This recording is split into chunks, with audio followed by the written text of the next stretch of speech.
presenting is One Art by Elizabeth Bishop. It is a poem dealing with loss.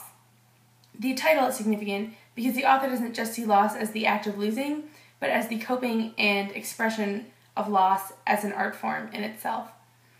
The poem is a villanelle, which means it has 19 lines broken down into 6 stanzas. The first 5 stanzas have 3 lines, and the final stanza has 4. The villanelle rhyme scheme is limited to 2 words that rhyme, which in this case are master and intent, the last words of the first 2 lines. And while there's no set meter for villanelles, Bishop sticks mainly to an iambic pentameter, which has a few flaws in it, but mainly it's iambic pentameter.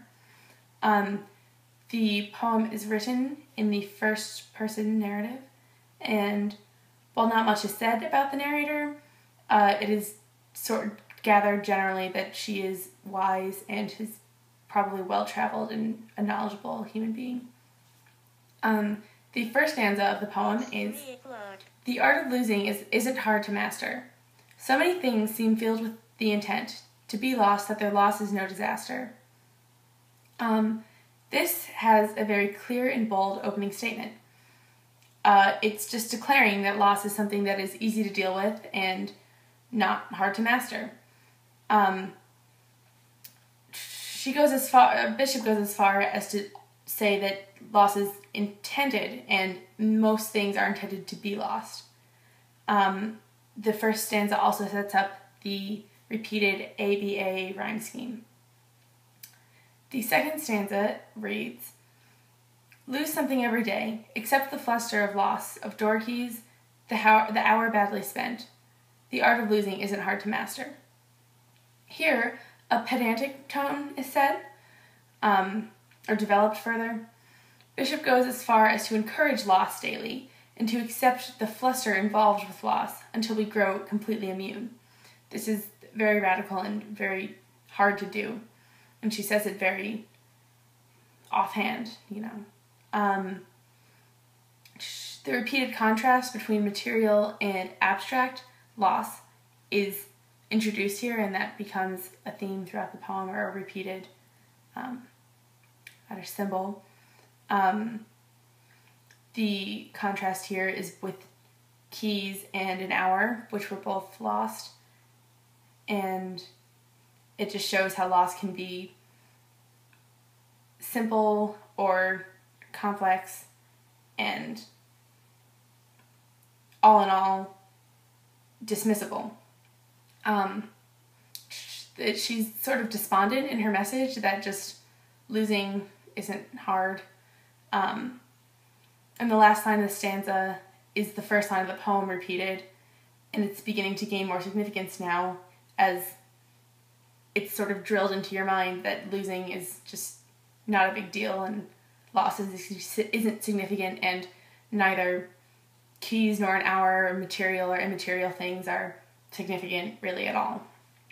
The third stanza is, "Then practice losing farther, losing faster, places and names and where it was you meant to travel. None of these will bring disaster." Here, the items or ideas lost increase a little bit in significance, and as does the tone.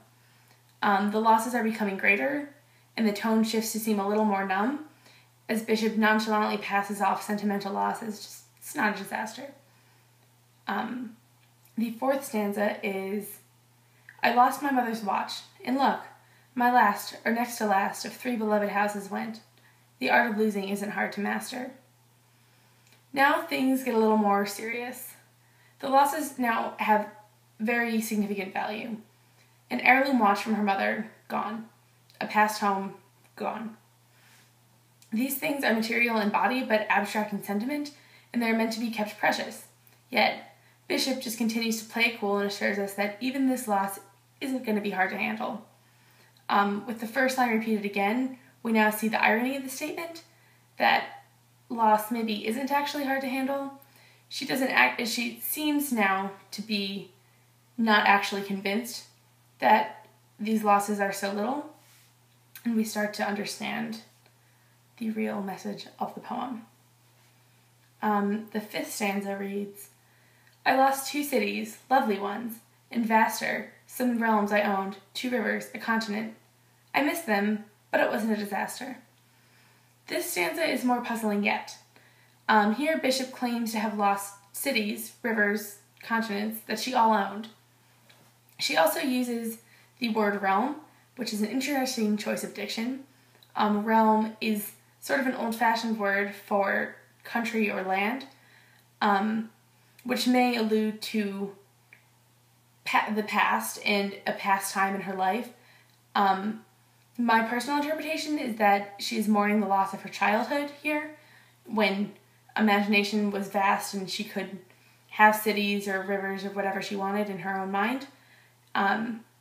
But it's still very puzzling and not definite, and I think that it's intentional from Bishop. I think that she is just, or that she has her own personal meaning in this stanza, but that it's up for interpretation purposefully. And still, again, at the end of the stanza, she just dismisses this seemingly huge loss with continents, cities, as just not a disaster, not a big deal. This is becoming very hard to believe that all of these things are just not hard to master for her. The 6th stanza is, even losing you, the joking voice, a gesture I love, I shan't have lied. It's evident the art of losing's not too hard to master, though it may look like, write it, like a disaster. Here, the audience and the purpose of the poem is completely revealed. Bishop is comparing all of their losses to that of a beloved person to whom she is also writing. She addresses them as you in the first line and reminisces on them, their voice, and their gestures. She also lets it slip that she hasn't been truthful, seemingly about loss being easy. 2/3 of the way down the last line, she actually has to compel herself to finish the repeated sentence that loss isn't even hard, and is not a disaster.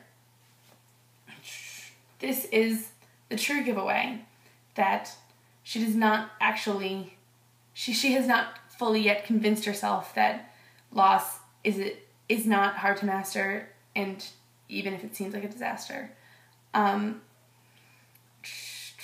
She can hardly convince herself to even write the word, let alone should we believe that she believes it herself. The poem originally lulls you into the security that, oh, loss isn't so bad, and it's, you can grow immune to it and everything. But here her human vulnerability really shows, as she can barely even write it on paper as opposed to live it, which is interesting for the reader to now empathize with the fact that loss isn't in fact insignificant and isn't easy to master. In the last stanza, the theme of love comes out also, that losing love, like that losing is harder when it's something that has real value to you, something that you love or have loved. And also the theme of self-deception, because the author is clearly trying to convince herself that loss isn't a big deal when it really seems like it is.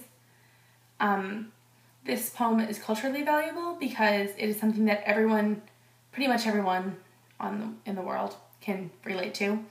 Everyone has to deal with loss. Everyone has to deal with losing material things, ideas, immaterial things, people, and it's something that can be empathized with on a lot of levels.